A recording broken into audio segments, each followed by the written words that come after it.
Sa akin pinalangga nga mga kasimanwa, mga Antikenyo, ako dya si RG Villavert Gayatin, nagapangayo kang inyong hamili nga suporta agad atin mapadayon ang atin na umpisahan sa pagpaugwad kang turismo sa probinsya.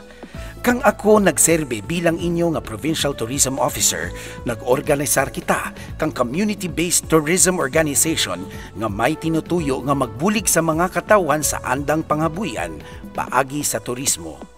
Ang Barangay Imparayan sa Sibalom, Barangay Aningalan sa San Remigio, Malalison Island sa Kulasi, kag poblasyon Aninii, amudya ang pinalamang ka mga barangays nga may community-based tourism organization. Handam ko nga mapadayon dya kag mag-organisar man sa iba nga mga komunidad. Kang ako ang inyo Provincial Tourism Officer, naghimakas gid kita nga matugruan kang proyekto ang aton probinsya paagi sa pagpasemento kang mga dalan paagto sa mga tourism sites.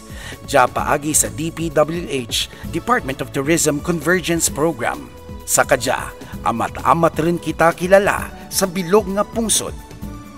Buligin ninyo ako, mga kabugtuan ko nga mga Antikenyo, agad atin mapadayon ang akin handam sa pagpaugwad kang atin probinsya paagi sa turismo. Ako dya si RG Villavert Gayatin, nagapapili bilang inyo board member, South District. Turugin nga salamat. Kruhay, probinsya kang Antique. Kruhay, it's more fun in the